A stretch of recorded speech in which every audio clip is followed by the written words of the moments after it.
Hello મિત્રો, આજે આપણે વાત કરીશું હોમિયોપેથિક મેડિસિન બ્રાયોનિયા આલ્બા વિશે. બ્રાયોનિયા આલ્બા પ્લાન્ટમાંથી બને છે, પ્લાન્ટના રૂટમાંથી બને છે, જે કુકુરબિટાસી ફેમિલીમાંથી બિલોંગ કરે છે. તેના ઉપયોગની વાત કરીએ તો માંસપેશીઓમાં જ્યારે સખત દુખાવો થાય છે અને દુખાવાનો ટાઈપ એવો હોય છે કે જેમ કે ટાંકા લઈ લીધા હોય તેટલો સખત દુખાવો અથવા તો મસલ ફાટી ગયા હોય તેટલો સખત દુખાવો થતો હોય ત્યારે બ્રાયોનિયા આલ્બા મગજમાં પહેલા આવે છે.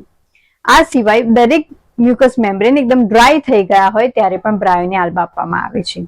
દરેક પ્રકારનો દુખાવો જ્યારે મોશનથી હલવાથી વધતો હોય અને દબાણથી અને આરામ કરવાથી ઘટતો હોય ત્યારે બ્રાયોનિયા આલ્બા આપવામાં આવે છે. તેની પર્સનાલિટીની વાત કરીએ તો એકદમ મજબૂત બાંધાવાળો વ્યક્તિ, સખત માંસપેશીઓ ધરાવતો વ્યક્તિ, શ્યામ રંગનો વ્યક્તિ અને જેને ચીડચીડાપણું જલ્દી આવી જતું હોય તેવા વ્યક્તિને બ્રાયોનિયા આલ્બા આપવામાં આવે છે. બાળકની વાત કરીએ તો બાળકનો વિકાસ ખૂબ ધીમે ધીમે થતો હોય, બાળક ખૂબ ચીડચીડું હોય અને તેને ઉચકવાથી ના ગમતું હોય તેવા બાળકને બ્રાયોનિયા આલ્બા આપવામાં આવે છે. તેના પાચન તંત્રની વાત કરીએ તો મોઢું કોરું પડી જવું, ઉલટી ઉબકા થવા, જીભ જે છે તે એકદમ યલો અને બ્રાઉનિશ કોટિંગ વાળી હોવી ત્યારે તેવા વ્યક્તિને બ્રાયોનિયા આલ્બા આપવામાં આવે છે. આ સિવાય કબજિયાત થવું, પેટમાં દુખાવો થવો, જમ્યા પછી જ્યારે જેમ કે પથ્થર મૂકી દીધો હોય પેટમાં એટલો સખત દુખાવો થતો હોય ત્યારે બ્રાયોનિયા આલ્બા આપવામાં આવે છે. તેના શ્વસન તંત્રની વાત કરીએ તો કોરી ખાંસી આવી, ખાંસી ખાતા ખાતા છાતીમાં સખત દુખાવો થવો, લોહીવાળો ગળફો નીકળવો ત્યારે પણ બ્રાયોનિયા આલ્બા આપવામાં આવે છે.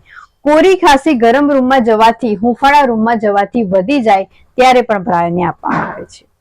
સ્ત્રીઓની વાત કરીએ, સ્ત્રીઓની સમસ્યાઓની વાત કરીએ તો માસિક વહેલું આવી જતું હોય, ખૂબ વધારે પ્રમાણમાં આવતું હોય કે અનિયમિત માસિક આવતું હોય. આ સિવાય માસિક દરમિયાન સ્તનમાં દુખાવો થતો હોય તેમજ માસિક દરમિયાન જો નસકોરી ફૂટતી હોય તો ત્યારે પણ બ્રાયોનિયા આલ્બા આપવામાં આવે છે. સાંધાના દુખાવાની વાત કરીએ તો સાંધામાં સોજો આવી જવો, સાંધા ગરમ થઈ જવા, લાલ થઈ જવા અને તેમાં ટાંકા લીધા હોય તેટલો સખત દુખાવો થતો હોય ત્યારે બ્રાયોનિયા આલ્બા આપવામાં આવે છે. બ્રાયોનિયા સિઝનની વાત કરીએ તો when days are hot and nights are cold, એટલે કે જ્યારે શિયાળા અને ઉનાળા બંનેની વચ્ચેનો જે સમયગાળો હોય દરમિયાન બ્રાયોનિયાના સિમ્પટમ્સ વધારે જોવા મળે છે. બ્રાયોનિયામાં તકલીફમાં વધારો ક્યારે થાય છે તો ગરમીથી, ગરમ રૂમમાં જવાથી, જમવાથી, હલવાથી, ટચ કરવાથી કે એક્ઝર્શનથી બ્રાયોનિયાની તકલીફમાં વધારો થાય છે.